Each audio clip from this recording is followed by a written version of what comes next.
Iyi ni radio BBC gahuzamiryango ivugira i Londres kuri metero 19, 25, 31 na 41.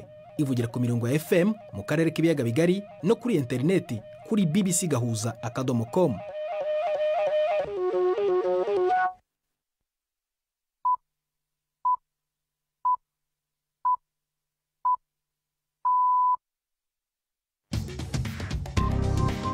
Ubu ni saa 10 n'igice ku isaha mpuzamahanga ya GMT, ni saa 12 n'igice ku masaha yo mu Rwanda no mu Burundi.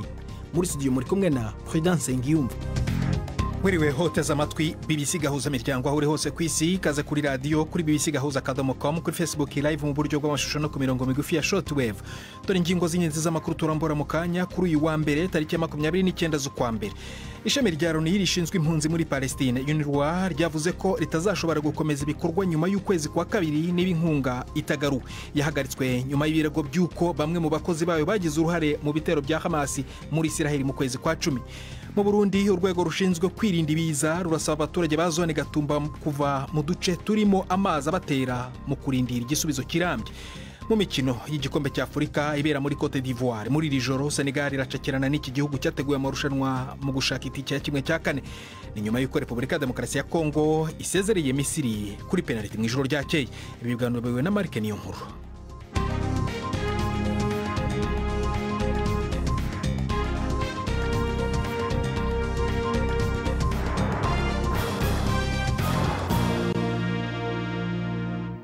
Ibyo byose n'ibindi bikubiye muri aya makuru ni mu kanya nyuma y'uko Jacques Niyitegeka abanza kutugezaho andi makuru ingenzi avugwa ku isi. Ishami rya ONU ryita ku mpunzi z'abanyepalestine UNRWA ryavuze ko niba inkunga rigenerwa yahagaritswe itasubukuwe ritazashobora gukomeza imirimo yaryo mu karere bitarenze ukwezi kwa kabiri. Ibihugu birimo Ubudage, Ubufaransa, Amerika n'Ubwongereza byahagaritse inkunga yabyo kubera ibirego bya Israel ishinja abakozi ba UNRWA ivuga ko bagize uruhare mu bitero byo ku itariki ya 7 z'ukwezi kwa 10. Minisiteri y'Ububanyi n'Amahanga y'Ubudage yavuze ko Berlin irimo gushakisha ubundi buryo bwo gutanga ubufasha ku baturage ba Gaza. Umuyobozi w'urwego rushinzwe impunzi muri Norvege Jan Egeland yabwiye BBC ko guhagarika inkunga y'ishami ry'umuryango w'abibumbye ari ukudashishoza. Ibihumbi n'ibihumbi by'abanyepalestine muri Gaza n'ahandi bacungira cyane kuri UNRWA. Hagati aho hatangajwe ibindi bisobanuro ku birego bya Israel ivuga ko hari abakozi ba UNRWA ku giti cyabo bagize uruhare mu gitero cyo ku itariki ya 7 z'ukwezi kwa 10. Umwarimu umwe w'ishuri ashinjwa gufasha umuhungu we gushimuta umugore wo muri Israel. Abandi bakozi babiri ba UNRWA ngo bagize uruhare mu bitero byibasiye ahantu hatuwe n'abahinzi maze hicwa abasivili babarirwa muri 70. Bivuga ko umukozi ushinzwe imibereho myiza y'abaturage yagize uruhare mu kujyana umurambo umusirikare wa Israel muri Gaza ndetse no gukwirakwiza amasasu barwanye ba Hamas. Bino bisobanuro bikubiye mu nyandiko y'ubutasi ya Israel yatumye ibihugu bitanga imfashanyo bigabanya. UNRWA yirukanye abakozi 9 kubera ibyo birego kandi ivuga ko irimo gukora iperereza. Irani yavuze ko indashaka ko intambara yo mu burasirazuba bwo hagati isakara. Ibi Irani bivuze nyuma yaho Washington tungiye agatoki imwe mu mitwe y'abarwanyi ishyigikiwe na Irani ivuga ko hariyo iri inyuma y'igitero cya drone cyo ku cyumweru cyagabwe ku birindiro by'abasirikare ba Amerika biri mu majyaruguru y'uburasirazuba bwa Yorodaniya. Abasirikare 3 bakasiga ubuzima naho abandi 34 bagakomereka. Perezida wa Amerika Joe Biden yavuze ko igihugu cye kizihitiramo igihe n'ukuntu kizasubiza icyo gitero. Minisitiri w'Ububanyi n'Amahanga wa Iran Nasser Kanani yavuze ko ibirego bishinja igihugu cye kubigiramo uruhare ari ibyo bashaka kwinjiza Amerika muri aya makimbirane mu nyungu zabo. Gusubiramo ibirego bidafite ishingiro kuri Irani ni umugambi n'akagambane k'ababona inyungu mu gukurura ibirenge bya Amerika mu ntambara nshya yo mu karere hamwe no gushishikariza ikwirakwira ry'aya matate kugira ngo bakingire ibibazo byabo. Abahinzi bo mu Bufaransa batangiye gukoresha imashini zabo za tingatinga kugira ngo bafunge imihanda ikomeye yerekeza i Paris mu rwego rwo kwigaragambya mu gihugu hose. Mu byo batishimiye harimo kugabanuka kw'amafaranga binjiza, amategeko arengera ibidukikije, kuremererwa cyane n'imikorere y'ubutegetsi no guhatana n'ibicuruzwa biva mu mahanga. Abayobozi baburiye abahinzi kwirinda gushyira mu bikorwa intego yabo yo guhagarika kugemura ibiribwa mu maduka manini. Abapolisi 15,000 bakusanyijwe kugira ngo babuze za tingatinga kwinjira mu murwa mukuru no mu yindi mijyi minini. Imyigaragambyo ntiyigeze ihagarara n'ubwo bwose guverinoma hari ibyo yemeye guhara. Nk'uko bitangazwa n'ikinyamakuru The Financial Times, umuryango w'ubumwe bw'Uburayi urashaka gufata ingamba zibangamira ubukungu bwa Hongiriya niba leta y'iki gihugu ikomeje kudashyigikira inkunga uyu muryango ushaka guha Ukraine mu nama yihutirwa izaba kuri uyu wa kane. Iki kinyamakuru kinavuga kandi ko Hongiriya ifite igitekerezo gishya cy'ukuntu icyo kibazo cyakemurwa. Ni inkuru ya Nick Thorpe mugezwaho na Yvette Kabatesi. Igitekerezo cy'umuryango w'Uburayi cyabonywe n'igitangazamakuru Financial Times kigamije kwibasira ubukungu bwa Hongiriya uhereye aho bufite intege nke, cyateguwe n'umuyobozi mu kanama k'umuryango w'Uburayi. Mu gihe Minisitiri w'Intebe wa Hongiriya Viktor Orban atakwisubiraho kugeza kuwa kane, umuryango w'Uburayi uzakuraho ishoramari ryose kuri Hongiriya mu rwego rwo guhungabanya amasoko, bikazangira ingaruka ku ifaranga ry'icyo gihugu ndetse n'agaciro k'imyenda yacyo kakaziyongera.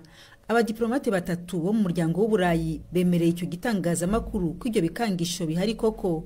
Mu rwego rwo gusubiza, Minisitiri wa Hongiriya mu muryango w'Uburayi Janos Boka yatangarije Financial Times ko kuwa gatandatu guverinoma yatanze icyifuzo gishya agaruka ku ngingo z'ingenzi z'aho amafaranga agenerwa Ukraine agomba guturuka, ariko ashimangira ko Hongiriya izagumana uburenganzira ku bijyanye n'igihe byakorerwa. Komisiyo y'amatora y'Uburusiya yemereye ku mugaragaro Perezida Putin kwiyandikisha nk'umukandida mu matora y'umukuru w'igihugu yo mu kwezi kwa gatatu muri uyu mwaka. Abatavuga rumwe n'ubutegetsi bwe ibi babyamaganya bavuga ko ari kinamico. Bwana Putin ayoboye Uburusiya nka perezida cyangwa minisitiri w'intebe mu gihe cy'imyaka hafi 25 kandi yanavuguruye iteko nshinga kugira ngo abashe kuguma ku butegetsi kugeza muri 2036. Ibiro bye bizwi ku izina rya Kremlin bivuga ko atazitabira ibiganiro mpaka kuri televiziyo bijyanye no kwiyamamaza. Ku rutonde rw'abaziyamamaza bazaba hariho n'abandi bakandida batari munsi ya 3, ariko abantu bakomeye batavuga rumwe n'ubutegetsi bwe bari muri gereza cyangwa se abandi byabaye ngombwa ko bahunga igihugu. Urakoze Jacques Nitegeka kuri ayo makuru ya BBC.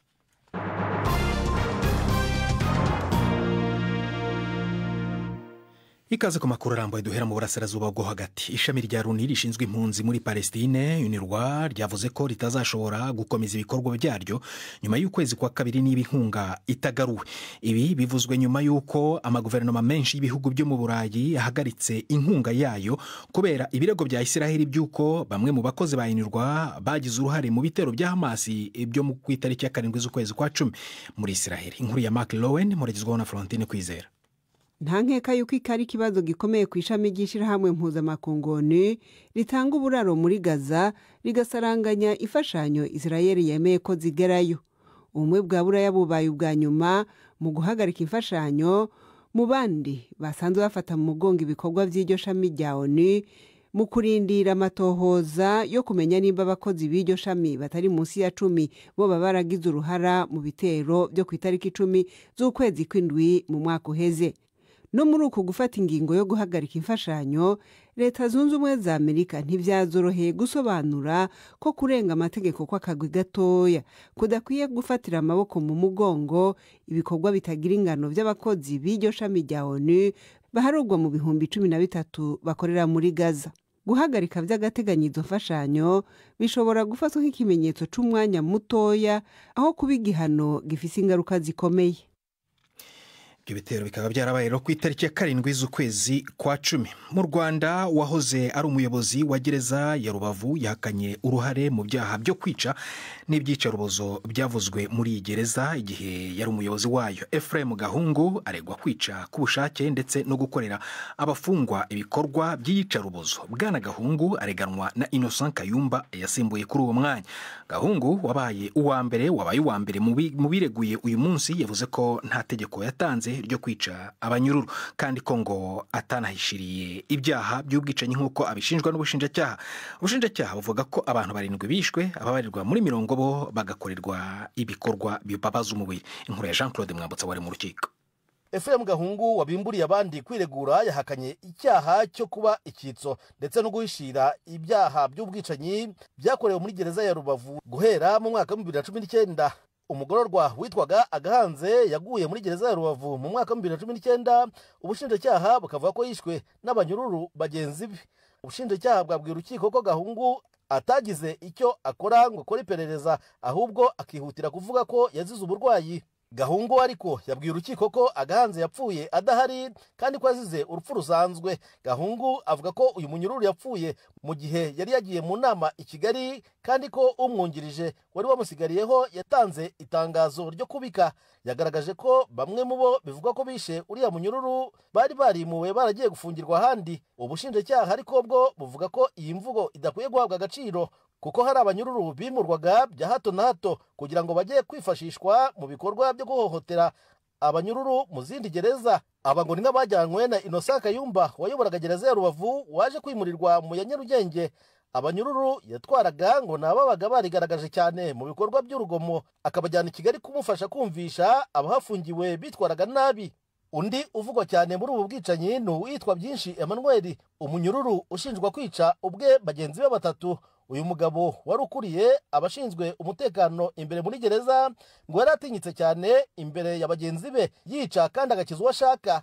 Gusa ubwo yireguraga nawe hakanye ubwicanyi, avuga ko yari umunyururu usanzwe kandi ko nta bubasha yari afite bwagira ku kwica umuntu. Ubwo ubushinjacyaha bwari busabwe gusobanura aho izi mbaraga Byinshi yazikuraga, bwavuze ko gukurira abashinzwe umutekano imbere mu gipangu cya gereza byonyine byamuhaga izi mbaraga. Abagitegereje kwiregura barimo Innocent Kayumba wayoboraga gereza ya Rubavu ndetse na bamwe mu banyururu bakoreshwaga mu guhohotera bagenzi babo. Urubanza ruzakomeza ku munsi w'ejo. Jean Claude Mwambutsa, BBC gahuzamiryango, i Rubavu. Tuve i Rubavu tujye mu Burundi. Ubusanzwe benshi mu mpunzi zihunguka zikunze gusaba HCR cyangwa leta ubufasha bw'uburyo bwo kubaho. Apollinaire Ndikumasabo wese ko yabigenje. Ndikumasabo uba ku mutumba wa Mutambara mu ntara ya Rumonge yahoze aba muri Tanzania, ariko muri 2021 yarahungutse ashinga uruganda rukora amakara mu buryo bwa kijyambere. Kugeza ubu amaze guhakaza abantu 16. Cyakora rero avuga ko ibikorwa by'uruganda rwe bikenera mazutu ijya muri moteri yifashisha. None ubukene bw'ibitoro buri mu gihugu bikaba biri guhungabanya umusaruro warwo. Hagati aho abategetsi b'intara y'Ibo bavuga ko ngo abafite ibikorwa bikenera igitoro bagomba kwiyandikisha kugira ngo babafashwe. Inkuru y'abadufasha kwegeranya amakuru yo mu Burundi muragezwaho na Siriake Muhawe nayo. Aha ni mu ruganda Mutambara Briquette Charcoal Company ruhingura amakara kijambere muri zone Gatete komine n'intara ya Rumonge. Apollinaire Ndikumasabo ariko aragerageza kwatsa moteri kugira batangure ibikorwa ariko yanse. Bwa mbere yariko yibaza ko irwaye, ariko mu nyuma yahavuye abona ko ari amazutu yaheze.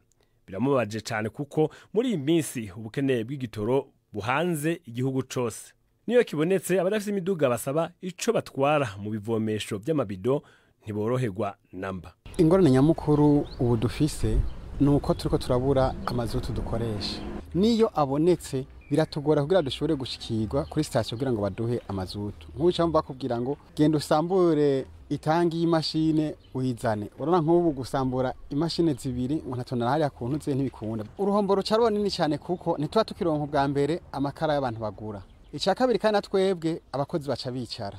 Nahorana ko ubu umuntu ntajya adakoze. Gushika ubu ntiberekuwe gutwara igitoro mu mabido. Inzego zafashe iyo ngingo zivuga ko ari kugira zigwanye abaca bakigurisha kuri magendo. Birahungabanya cyane abatagira imiduga ariko bakagira imigambi y'iterambere ikenera igitoro nk'uwo Apollinaire.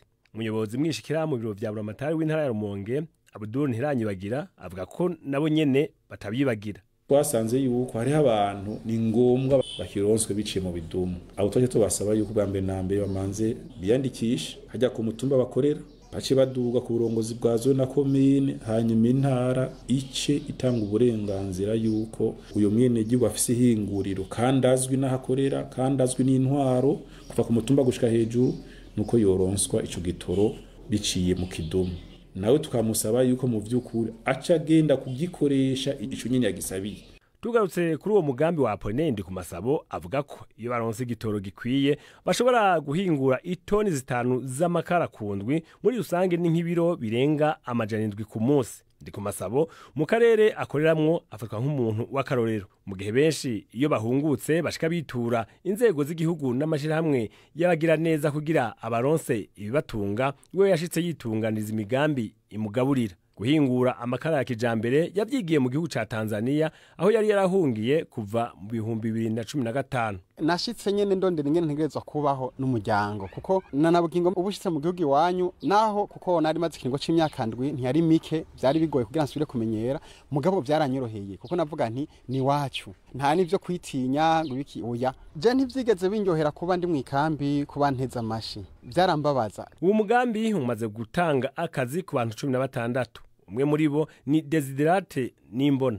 Nkiza kuhakora nari umushomeri, ndi muri babajene batarashobora gushikirwa ngo baronka akazi, ariko maze kuhumva ngaha hantu baradusabye dosiye turadepoza, tuca turaza turagira formation, turajamwo turakora kandi bimeze neza, ubu agasabuni ndakoronka nta ngorane. Uruganda rwa Apollinaire ndi ku masabo mu guhingura amakara rwikora ku mwavu w'ivyatsi bitandukanye abantu baba bataye. Intumbero yiwe nyamukuru ngo nugufasha abarundi gushobora guteka batarinze guca ibiti. Muri kazoza yipfuza kugwiza ubwo buhinga mu mpande zine z'u Burundi. Iyo nkuru itugejeje ku isaha 2:14 irumonge, ni nayo sahiri mu Bujumbura ndetse n'ahandi hose mu gihugu kimwe no mu Rwanda. Hanyuma hano muri studio za BBC London ni saa 10:46. Mukanya turagaruka ku makuru arambuye, turasubira no mu Burundi. Ndi Prudence Ngiyumva. BBC gahuzamiryango Igoma ni kuri FM 93 n'ibice 8. Dusubire mu Burundi gato. Urwego rushinzwe kwirinda ibiza rurasaba abaturage ba zone Gatumba kuva mu duce turimo amazi abatera mu kurindira ko igisubizo kirambye kiboneka. Umuyobozi w'urwo rwego General Anisetine Baruta avuga ko hari ibikorwa byinshi bisabwa gukorwa kuri urwo ruzi, ariko bikaba ngo bigikeneye integuro ihamye. Bisabwe nyuma y'uko rero abanyagihugu bo muri iyo zone ihana urubibi n'umupaka wa Republika Demokarasi ya Kongo mu burengerazuba bwa Bujumbura bagerageje kuzibira ayo mazi y'uruzi rwa Rusizi bakoresheje imifuka y'umucanga n'ubundi buryo bwa gakondo budafashe, ariko ntibigire icyo bitanga. Generali Nibaruta yavuganye na mugenzi wacu Prime Ndikumagenge wo mu biro bya Nairobi, atangira mubaza kuri ibyo bikorwa by'abo baturage. Bijya bikorwa bariko barakora rero abene gihugu bo mu Gatumba ni bikorwa bito bito, ariko hariho ivyo umuntu yo kwiyumvira gukora byo bifise ingufu gusumba bijya biriko birakorwa. Cyane cyane ngaruke kuri ya vane yajaho mu 1954 ikaba yagiyeho habaye umwumvikano wa Rwanda, Burundi na Congo Belge. Abo rero barumvikanye yuko baca ishami rya Rusizi amazi ntakiyaca. Umuti rero nuko Uburundi na Republika Iharanira Demokarasi ya Kongo bokumvikana, hanyuma amazi agasubira agaca muri Rusizi ya mbere, gutyo agacaca mu bice bibiri bya Rusizi. Abantu rero mu Gatumba boruhuka baba basigaye bitega kumbura amazi aduga yatanganika, ariko ya Rusizi akabagabanutse. None uwo mugambi ni waryari mwaramaze kumvikana kugira muhazibure hasubire gukora? Niturumvikana tubibona ibyo tubibona nk'abahinga bama mu Gatumba kuja gufasha abantu batwawe n'amazi, ariko turasaba ubushikiranganje bw'imigenderanire y'u Burundi n'ayandi makungu yuko bovugana nabo basangiye imirimo bo muri Republika Iharanira Demokarasi ya Kongo bakaganira ico kibazo. Ikindi ariko ndavuga cyo kogwa hambavu yico ko bakubaka dige, ariko iyo dige ikubakwa ku ruzi rwose guhera ivugizo gushika mu kiyaga Tanganyika, aho Rusizi wisukira mu kiyaga Tanganyika ni ibirometero 12, hakigwa ivyigwa vy'ingene iyo dige yojaho hirya no hino y'uruzi rwa Rusizi, hanyuma hokorwa n'ibindi bikorwa vyokorwa muri iyi mitumba ihanamiye ikiyaya Cimbo kugira ngo amazi aturuka muri iyi misozi akagenda arahitana ivu, imisenyi, ibigegene vy'ibiti byose bikagenda mu nda y'ikiyaga Tanganyika co kimwe no mu nda y'izi nzuzi nyene, bigatuma aya mazi aca menshi akaduga.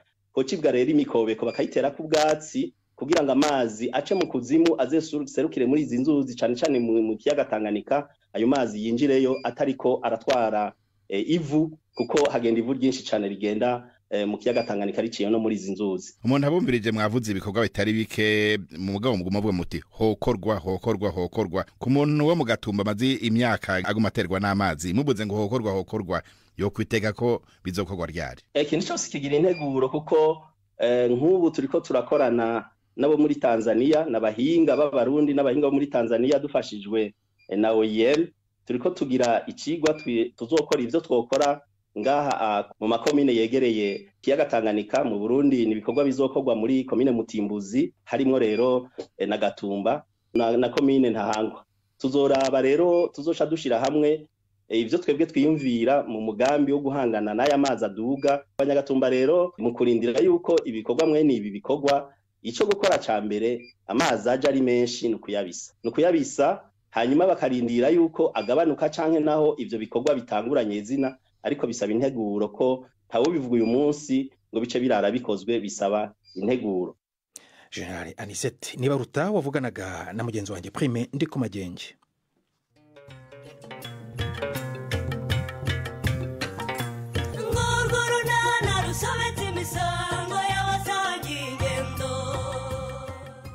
Mu kiganiro nacyo kuri wa kabiri twabateguriye vana urwenya aho ngaho se tangira akazi uvugisha n'ibiki. Alo? Ndakumva mbwira. Wamenye? Nkumenye utanyibwiye. Ni njyewe mama, ni Rope, ni wowe mwana wa? Ni njye mama. Oh, mwana wa uraho. Ndarota cyangwa? Ni 12:45 kuri BBC. Mu makuru y'imikino twerekeze mu irushanwa ry'igikombe cy'Afrika muri Cote d'Ivoire. Kuri uyu wa mbere harakinwa indi mikino ibiri ya kimwe cy'umunani hagati ya Cap Vert na Mauritania, mu gihe Senegal iza guhura na Cote d'Ivoire. Repubulika ya Demokarasi ya Kongo yo yarayibonye itike ya kimwe cya kane isezereye Misiri kuri penalty. Ku murongo wa telefone ndi kumwe n'umunyamakuru wacu Yves Bucyana ukurikirana iyi mikino ari mu Rwanda. Yves, imikino y'uyu munsi yenda tuba ariyo duheraho iravugwaho iki aho ngaho mu Rwanda? Nahe makipe umuntu yavuga ko ashobora kujya muri kimwe cya kane? Urakoze Prida. Umukino tugiye kureba mu kanya urahuza Cap Vert na Mauritania ku kibuga cya Felix Houphouët-Boigny mu mujyi wa Abidjan. Mauritania iri bukirwa cyane ku mukino wa nyuma wo mu matsinda, aho yashoboye gutsinda Algeria 1-0 irangiza ku mwanya wa gatatu. Ikindi wenda umuntu yamenya nuko Mauritania kuri ubu iratozwa n'umutoza witwa Amir Abdou. Uyu yahoze atoza ibirwa bya Komoro, ndetse mu myaka ibiri ishize nari muri Cameroon mu gikombe cya Afrika, yari afite iyi kipe ya Komoro, niwe wayitozaga. Ashobora gukora ibyo abantu benshi batatekerezaga, ayigeza muri kimwe cy'umunani. Gusa ikipe ya Cap Vert kugeza ubu niyihabwa amahirwe cyane yo kubona itike ya kimwe cya kane biturutse ahanini ku kuntu yitwaye mu matsinda, ikarangiza ari iya mbere mu itsinda ryayo imbere ya Misiri, Ghana na Mozambique, ndetse mu makipe yatsinze harimo n'iya Ghana. Cap Vert yarangije ifite amanota 7 kandi ikina umukino usukuye mu buryo bugaragarira buri muntu wese. Ibyo rero ni bivugwa, bindi biraza gusobanuka nyine mu kibuga, ariko uwo mukino waza gukurikirwa n'undi ukomeye cyane wa Senegal iza gukina na Cote d'Ivoire ihimbwa Inzovu. Ariko Yves, ni umukino uje mu gihe Cote d'Ivoire nubwo yabonye itike yo gukomeza ntabwo yatunguye abantu uburyo yakinnye. Uyu mukino umuntu yawitaho gute, yawutegerezaho iki mu gihe Senegal isanzwe inafite iki gikombe? Cote d'Ivoire igiye muri uyu mukino mu by'ukuri igaragara nk'iri ku rwego rwo hasi ugereranyije na Senegal ko urabyibuka ko mu matsinda yarokokeye kure mu matsinda nyine yabaye ya gatatu nabwo ku manota 3 gusa yatsinze umukino umwe itegereza yuko yatoranywa mu makipe yabaye ya gatatu afite amanota byibuze agaragara abaye Cote d'Ivoire rero ifite akazi katoroshye kuko nubwo ikiniri wayo ariko yatweretse ko atari ikipe ikomeye gusa wenda amakuru ava muri Cote d'Ivoire aravuga ko abakinnyi bayo bashyiriweho agahimbaza musiki kugira ngo barebe ko basezerera Senegal mu gihe baba bayisezereye bashyiriweho akantu amafaranga gusa ntibyoroshye kuko Senegal yagaragariye buri wese ko ikomeye mu nguni zayo zose dore ko ari nayo kipe nyine ifite igikombe nk'uko wari ubivuze ikaba rero yaranarangije imikino yo mu matsinda itsinze imikino yose niyo kipe yonyine yabikoze yarangije ifite amanota 9/9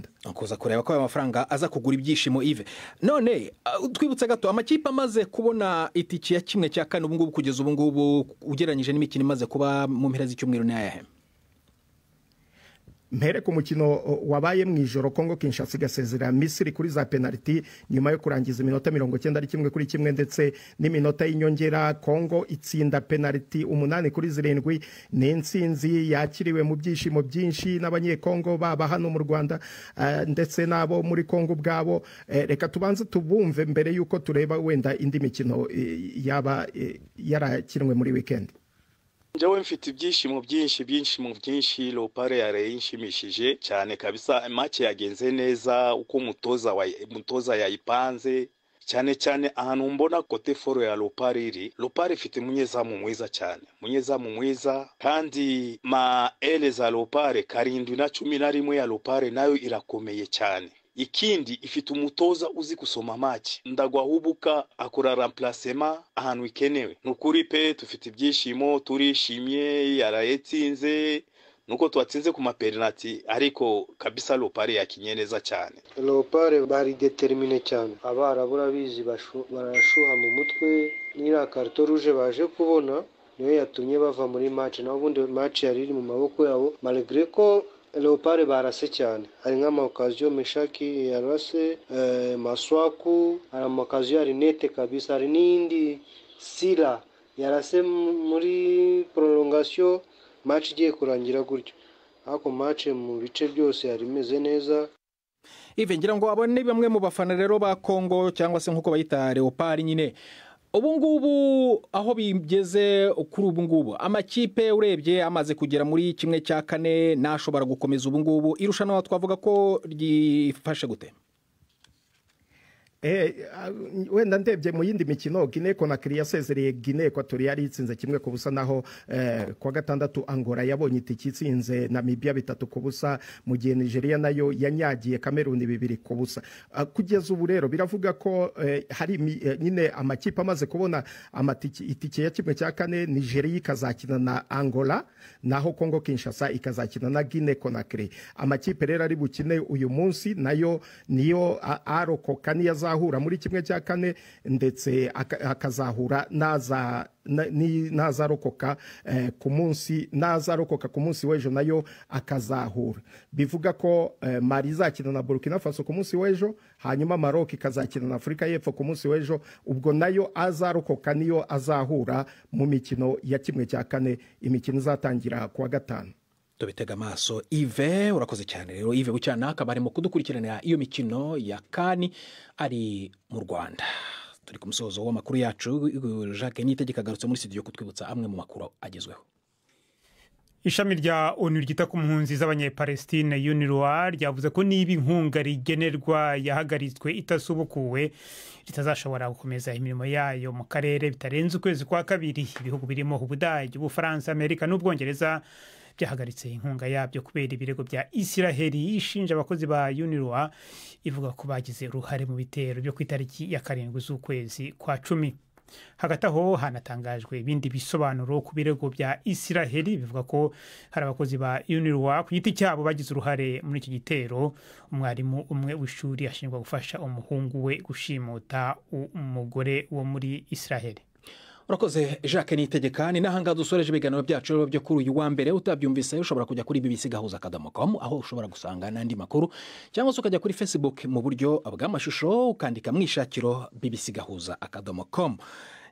Ndi Prudence Ngyumva, twafashijwe na Abi ku buhanga bw'imyo kugira ngo amajwi akugereho ameze neza. Ibiganiro byawe bibona Mark niyo nkuru wakoze gusangira umugoroba wawe natwe. Uraharyana.